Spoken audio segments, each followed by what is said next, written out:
Hello and welcome to today's tutorial. My name is Joseph, and in today's tutorial I'll be covering how to create multi-click buttons in Gamemaker in a mobile device. This was requested by Sparrow Gaming. Love the name. I picture a little bird going into combat there. Made me chuckle when I saw your response. Again, very much appreciated as well for the comments. So, let's begin. So, what you're going to see is I've got two buttons here, A and B. Something I'm going to need to make sure is I've got my precise mask checking, because that then makes sure when I click in the space that it's accurately checked. Otherwise, Gamemaker will just treat it as a square. So let's create our first object. So this will be button. Oh. And I'm going to have to apologize, guys, because I'm using a keyboard I'm not used to. So I'm going to be a little bit button mashy today. So I've got sprite button A, nothing too complicated. Here I'm going to go global. So I'm just going to set it as a global so I can do pass-throughs. Var button A equals 0. So that initiates whenever the button's created and we can hand it over to the player. It makes our life a little easier. In our draw event, I'm going to go draw sprite. I'm not trying to do sprite extra. We want sprite. Let's scroll down to the bottom. I want sprite button A. I want my index to be 1. I want it to be X and Y. And the other thing I want to do is draw text. Like so. The text I'm going to draw is global.var button A at X and Y. The only difference is I'm going to add 32 from, oh, actually we'll do 50 odd to the global draw just so we can see what's going on. I'm going to create a quick room here. I'm just going to put my button A in that room and let's just see what this looks like. So right now we should see some text. Apparently we see no text. Oh no. This did it to me before. Why is it doing that?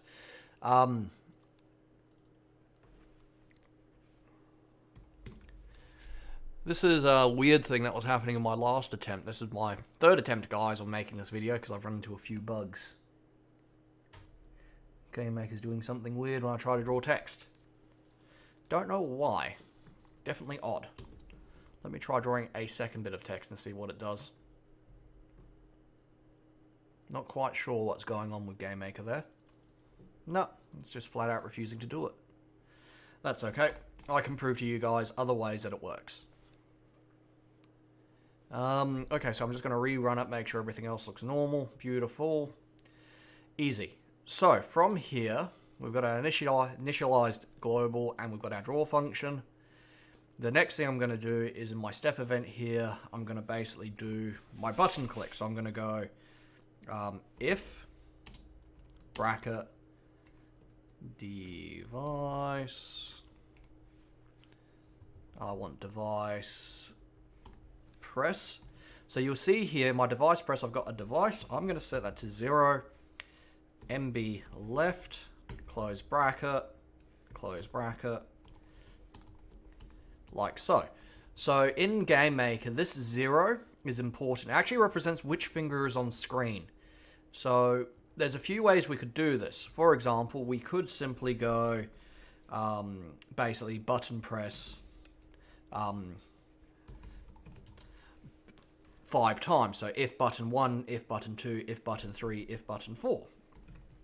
Now, obviously, that's not very efficient programming, though, is it?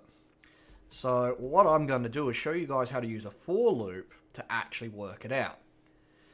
And the other thing we actually need to do, which stumped my last attempt at this because I completely blanked on why it was important, is we need to do a check on position as well. So, two things I need to do here is I need to do another button. But this time I need to do a button release, just to make sure when I release the button, it resets our button, or our action button, or action global back to 0. And here, what we need to do is actually do a double and, which just says in Gamemaker language, and add this to the function. Sorry, it's instant. Like I said, it's been a little while since I've done this good old Gamemaker stuff. In a tutorial sense. And I want to go to position. And then I'm going to go at the end here equals ID. So when we use the ID function, we're just saying it is us that we're looking at in Gamemaker terms. And then here, I'm going to go, for this case, because I'll show you guys both sides of it, mouse X. So right now, that's only going to work on a PC, but I'm going to change that in a moment so you guys can see why I did it. Mouse X, mouse Y, and all. So that's the guts of what we're going to do right now while I show you the next step. So I'm just going to copy that global button function and I'm going to add it here. And I'll show you why. Because it adds 1 to itself when active, we can use it in our image index to indicate which state the global's in. As you can see, when I click on the button, it changes. So if you don't add that position point that I showed you into Gamemaker, what will happen is you can actually click anywhere on the screen and that button will activate. This position function here is super important because it points out to Gamemaker that you're only looking for clicking on this object.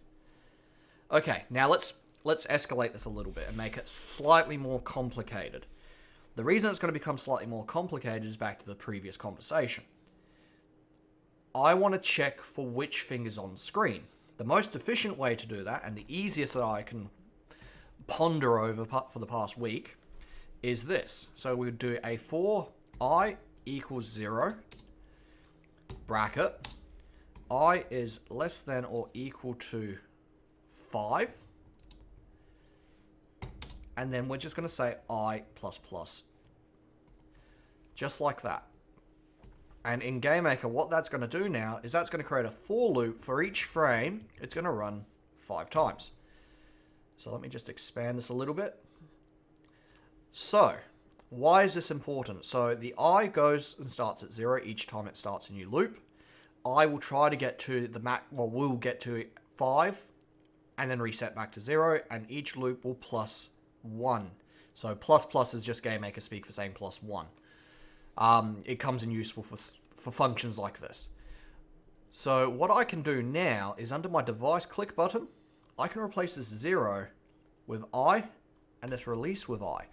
And what that does is now it's going to check for each instance on screen every frame. This makes your life really easy now. The next problem we're going to have to resolve is this. This is not going to be adequate for a mobile game because we don't have a mouse. What we do is we use,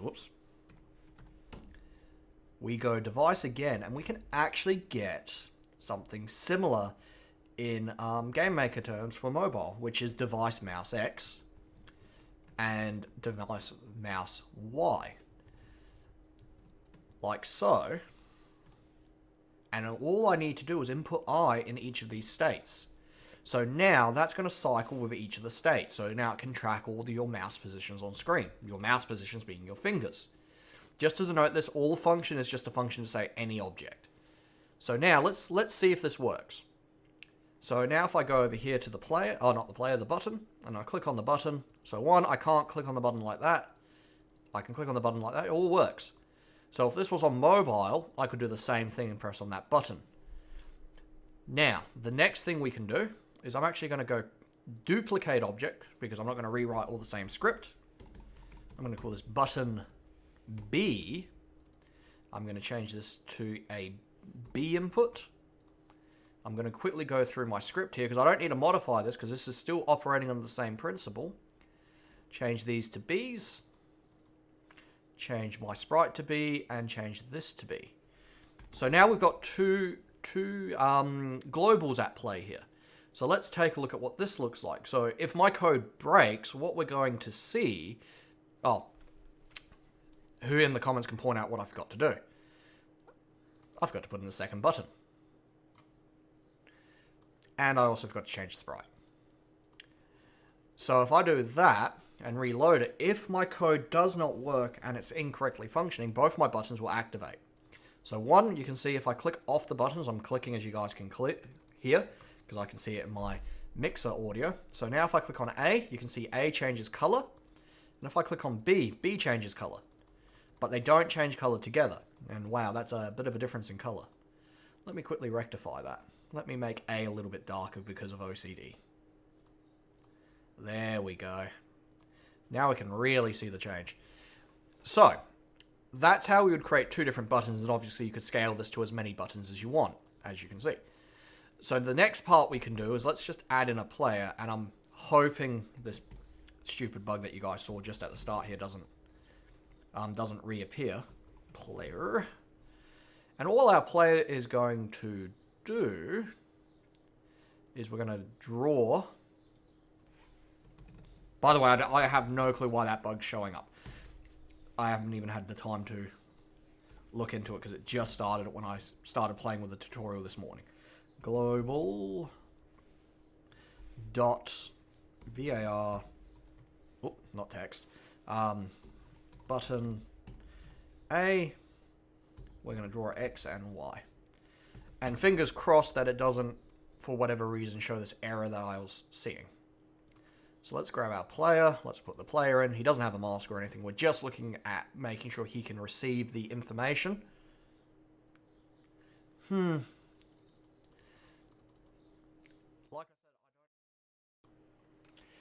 Hey guys, just as a quick side note, I'm a bloody idiot.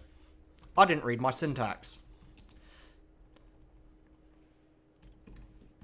If I do this, draw my text, we can clearly see X, Y, and string. I was doing the reverse. So if I do global.var button, button A, sorry, and run that, we'll see just how much of an idiot I am. Like I said, these are non-scripted tutorials. Look at that. Like I said, I'm an idiot. Anyway, I hope you guys enjoyed.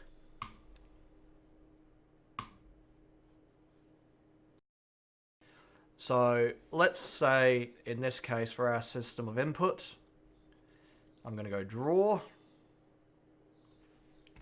I'm going to draw just a circle at my X and my Y. My radius will be 50. My outline is true. So now I've got a circle around my character.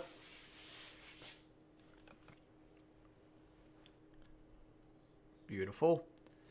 All I'm going to basically tell it to do, just to prove that it's working, is in my step event here now. I'm just simply going to go X minus plus equals global dot var button A, and then if I did the opposite, so obviously you could trigger it to do a shoot event or something like there's a lot you can do with this. What? Oh no, it needs to say X minus B. So remember, because the variable only changes by 1, in theory, if I hit A or B, the object is going to move. Let's see if I'm right. And as you can see, just like that, I've got a moving object. So that's today's tutorial. Nice and simple, nothing too complicated. I hope you guys enjoyed. I'll see if I can resolve that bug. That's weird. We won't discuss that. And I hope you guys enjoyed. You guys are all awesome, and have a nice day. Talk to you later. Bye.